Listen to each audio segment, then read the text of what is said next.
Akhirnya Jokowi berani menunjukkan ijazah asli miliknya. Sebetulnya udah bolak-balik kalau masalah ijazah ini Pak Jokowi udah menegaskan bahwa ijazahnya memang ada. Pak Jokowi juga udah menunjukkan ke rektor, ke dekan. Jadi bukan hanya menepis semua isu-isu dan keraguan bahwa ijazah Pak Jokowi ini hilang terbakar, tetapi memang ada dikeluarkan UGM. Jadi selesai isu ijazah itu ya. Lain dulu, lain sekarang. Kalau UGM mengatakan palsu, ya udah. Pak Jokowi mau berkelit apapun juga, ya ini yang berhak menjelaskan palsu atau tidak. Nah kalau ini menjelaskan sebaliknya, oh ijazahnya asli, sudah tuntas. Dosennya Pak Jokowi kan masih ada yang hidup kan? Periksa dosennya sebagai saksi. Tidak cukup dengan itu saja, tanya teman seangkatannya. Liting 85 kalau nggak salah ya. Ini dulu ya. Kamu Liting 85, pernah nggak punya teman namanya ini Joko Widodo, kelahiran di Solo tahun sekian-sekian? Oh ya betul teman saya. Tamat nggak ya? Tamat tahun ini. Oke, sudah cukup buktinya itu semua cukup. Ya, mau apa lagi gitu? A few moments later.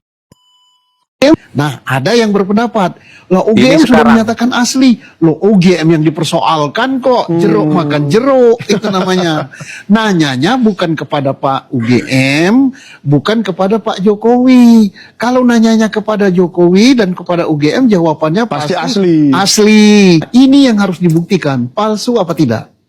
Kalau ternyata ijazah Pak Jokowi itu betul-betul palsu, berarti Pak Resmond CS tidak berkata bohong. Gimana sih Pak Susno ini ya? Kok jadi plin-plan seperti itu ya? Dulu bicaranya seperti apa, kini malah seperti itu. Lah kok membantah omongannya sendiri ya? Ketika dulu menyebut bahwa UGM sudah menjelaskan, sudah memberitahu bahwa itu asli, ya sudah itu dulu. Lah kok sekarang membantah omongannya yang dulu, ini gimana?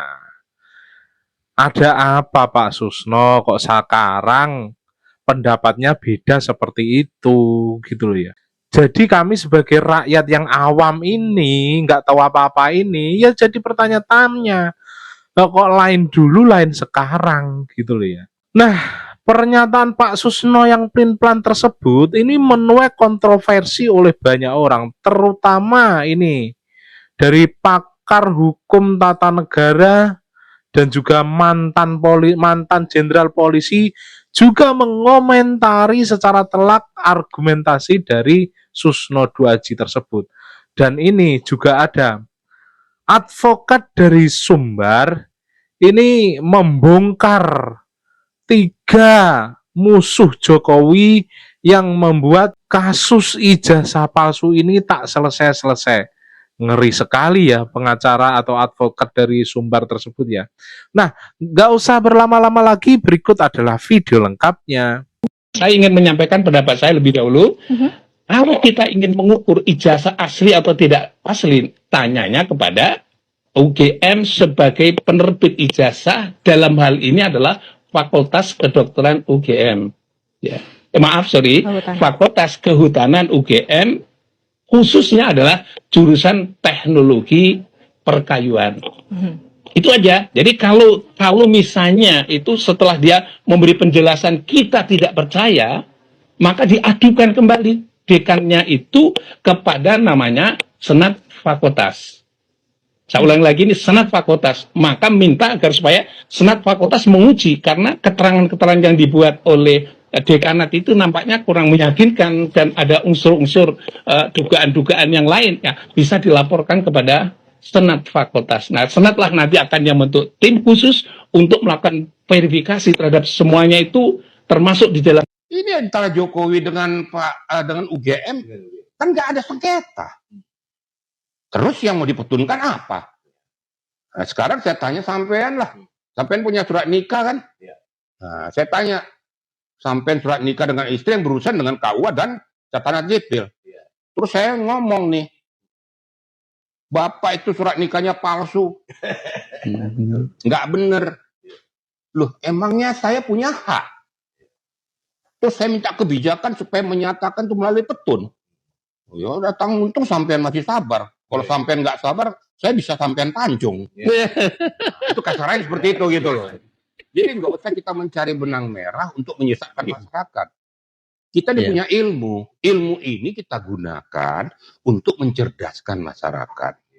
Ingat loh, itu sudah press release daripada seorang Kapolda Metro Jaya, sudah merupakan penilaian analisis yang sudah sangat betul-betul rigid. Bayangkan semuanya diperiksa. Saya yakin juga ijazahnya itu sudah ditelaah. Lapor sudah dilakukan. Ya.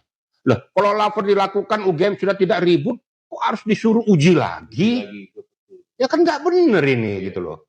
Kemudian saksi-saksi juga sudah diperiksa pihak Polda Metro. Akhirnya mendudukkan komposisi ini kepada orang-orang tertentu sebagai tersangka dengan memiliki 2 klaster tadi, bukan 3 klaster.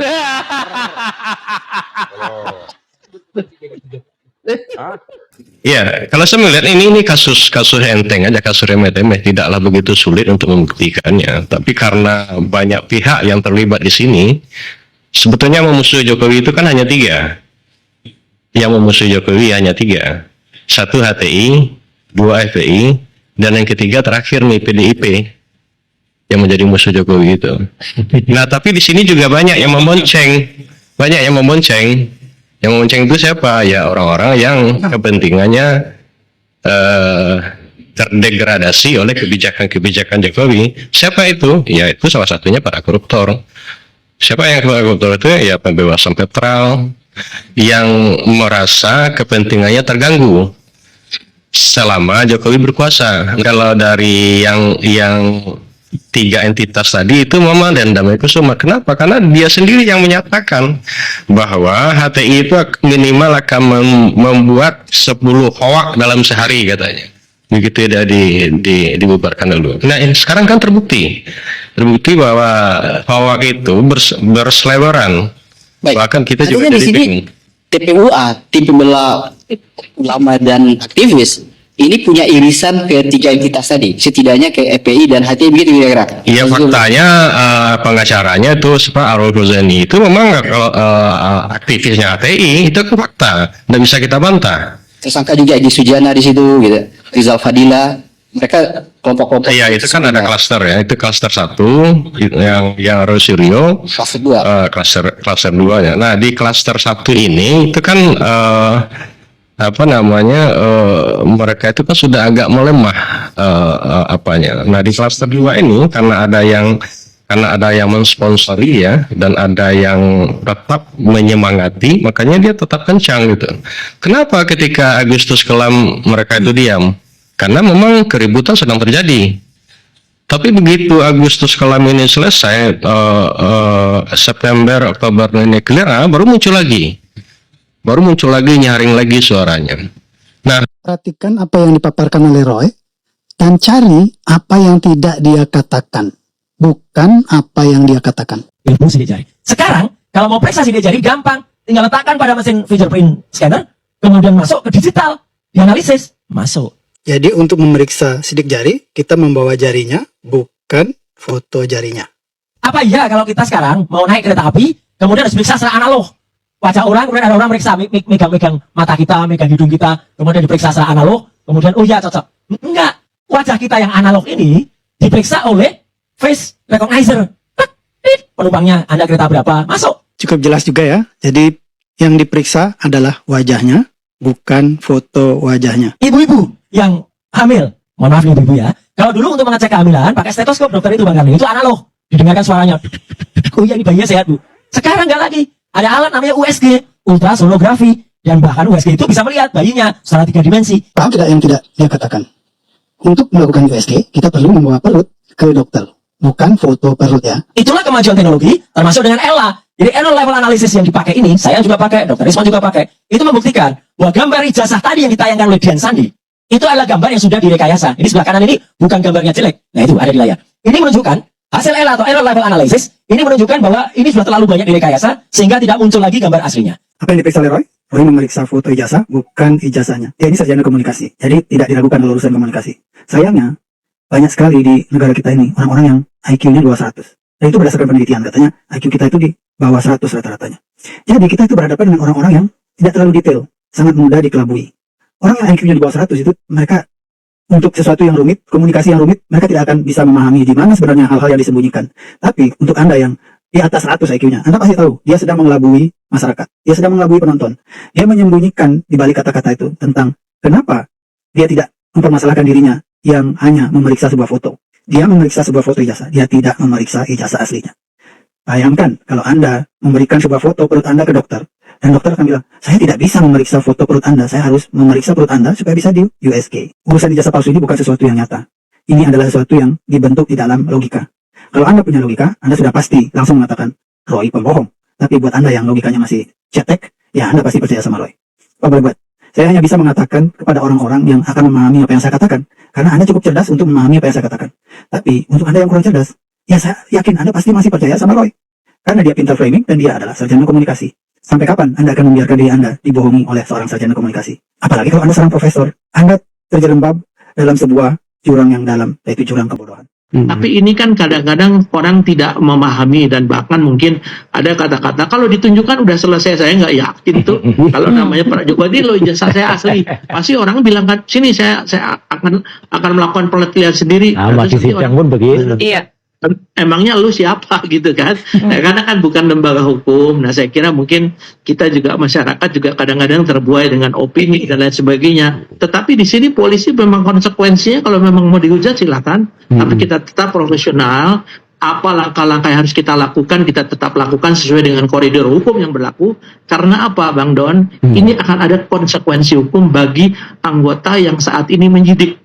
Mereka harus betul-betul hati-hati ya, sehingga saya kira mungkin disinilah profesionalisme polisi dipertaruhkan ya, dan harga diri polisi. Kalau sampai nanti dianggap menurut katakanlah pra-peradilan kita salah, ya itu kita harus terima bahwa kita belum profesional. Sekarang kan sedang ramai masalah reformasi dan lain sebagainya. Tapi kalau itu diterima berarti memang polisi profesional, dan silakan nanti diikuti saja proses hukum sampai proses pengadilan, kita lihat hakimnya nanti profesional atau tidak. Nah, saya kira mungkin apa yang disampaikan Mas Rosio dengan segala argumentasi ilmiahnya ini bisa disampaikan kalau dengan catatan kasus perkara ini bisa menjadi perkara yang diajukan di pengadilan. Itu simpel aja Bang Don.